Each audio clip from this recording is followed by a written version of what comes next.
كده احنا هنعمل جوله دلوقتي بالنسبه للسوق التجاري الموجود في اسوان. ادي المحطه بتاعت اسوان.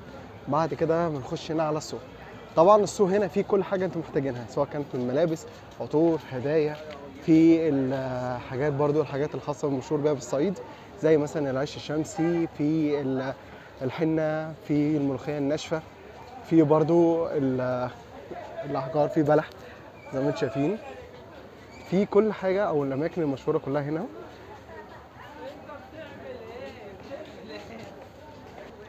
تمام في المطعم عبيد. تمام. ادي السوق زي ما قلت لكم، في هنا في كل حاجه بالنسبه للعطور.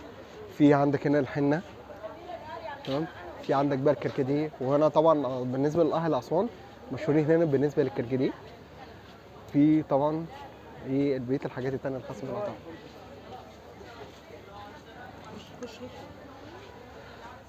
تمام زي ما انتم شايفين، في عندك هنا ليمون، في عندك ياسمين، برتقال، تفاح، في كل حاجه بالنسبه للعطر والبخور برضه زي ما انتم شايفين. طبعا برضو الاجانب. تمام. طبعا زي ما قلت لكم ان في الشارع هنا في بس معلومه كنت حابب اكدها مع ناس كتير بالنسبه للشارع هنا السوق التجاري. بالنسبه للملوحه، اشهر المحلات اللي موجوده هنا بالنسبه للسوق التجاري، في عندك المحل اللي اسمه السد العالي. محل السد العالي او فسخان السد العالي يعتبر من اشهر الاماكن الموجود هنا بالنسبه للفسيخ او الملوحه الموجود هنا في اسوان. يعني يعتبر المكان ده من الاماكن المشهوره جدا هناك. طبعا انت هتلاقي هنا كذا محل بتاع فسخاني وكذا محل بتاع كفسخاني عامه، بس من اشهر المحلات يعني هو مثلا في محل انت هنا فسخاني المحطه، ده اول ما تخش السوق على طول. طبعا بقى في اللبس بالنسبه للعبايات، بالنسبه للهدوم الكاجوال، في كل حاجه انت محتاجها طبعا زي ما انتم شايفين.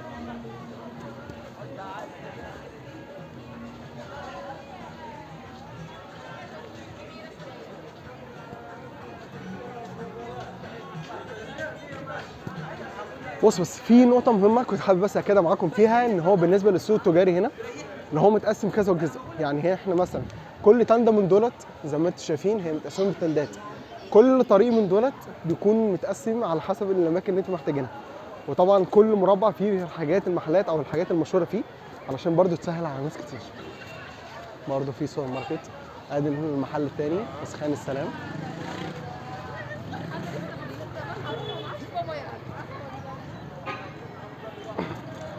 بصوا احنا كده يعتبر خلصنا الجزء الاولاني بالنسبه للسوق التجاري. بعد كده هنتعدي هنا الطريق، ده الجزء الثاني. خلي بالكم شارع السوق التجاري كبير جدا، يربط بين من المحطه اللي هي بتاعه اسوان اللي هي بتاعه القطر لحد اخر الشارع. هنا في حته هنا مشهوره بالنسبه للاسوان اسمها النفق.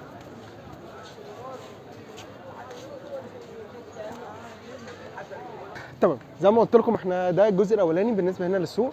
الجزء ده اللي هو اوله اللي هي المحطه بتاعت اسوان. الجزء الثاني او اخر الشارع اللي هو بتاع السوق ده بيكون هنا في الجزء الثاني اللي موجود هنا بقى بالنسبه للسوق، بيكون هنا في اسوان القديمه. اسوان القديمه بيكون غير المنطقه اللي احنا شايفينها، يعني يعتبر اللي احنا فيها ده اسمه السوق النظيف. طبعا السوق هنا اشهر حاجه فيه العطاره. العطاره هنا بصراحه ممتازه ممتازه جدا بالنسبه لكل حاجه. كل ده في السوق الجديد. طبعا محلات العصائر هنا، حتى عصير القصب هنا متحس ان هو مختلف جدا يعني. دي فسخان الثالث، فسخان الرحماني حبيبي. ده الجزء الثالث. كده احنا خلصنا جزئين زي ما انتم شايفين، هي متعلمه بالتندات. ادي الجزء الثالث.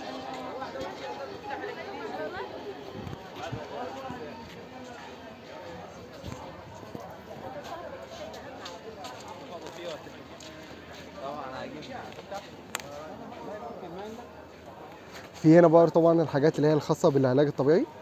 حاجات هنا مثلا للعظم، مثلا زي ما انتم شايفين خشونه الركبه. في عندك العلاج الشعر، في عندك كريم للتخسيس زي ما انتم شايفين.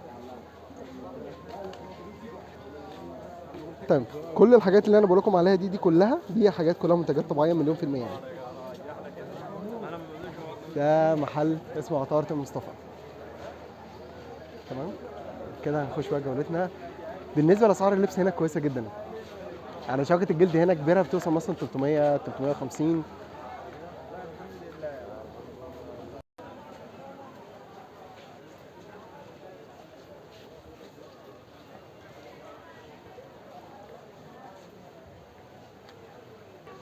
دي وكاله السوهاجي برضه زي ما انتم شايفين، دي تعتبر من اكبر المحلات الموجوده هنا بالنسبه للعطاره. زي ما انتم شايفين المحل.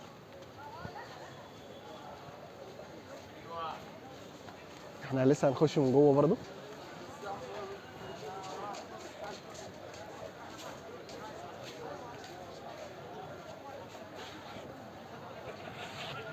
بصوا الكلام دي، هي دي محل من جوه.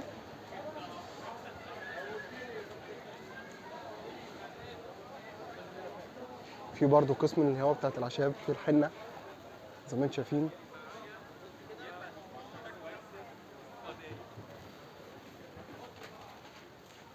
بصراحه الناس هنا تعاملها كويس جدا، يعني ناس محترمه قوي زي ما انتم شايفين. في بقى كل حاجه خاصه بالعطاره، الحبه السوداء، في حاجات الخاصه بالبخور، اي حاجه انتم محتاجينها كلها موجوده. دي برضو النظارات اللي هي الخاصه بالهدايا.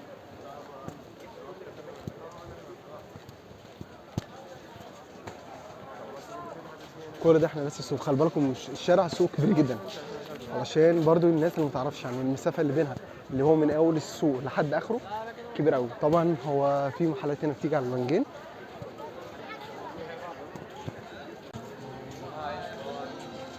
ده في سخاني برضو الرشيد، من برضو المحلات المشهور هنا. بصوا حتى مصور لكم فيديوهات بالنسبه للاكل بتاعه. سخاني الرشيد.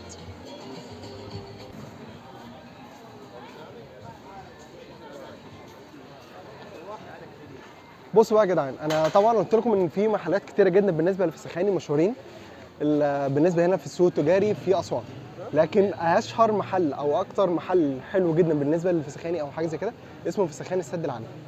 خلي بالكم عشان الفرع ده ليه فرعين موجودين هنا بالنسبه للسوق. في واحد القديم اللي هو المحل اللي احنا فيه ده، اللي هو يعني يعتبر في اول السوق من ناحيه المحطه، وفي فرع تاني قديم، الفرع التاني الجديد اللي هو في نص السوق شويه. طبعا الناس هنا زي العسل زي ما انتم شايفين.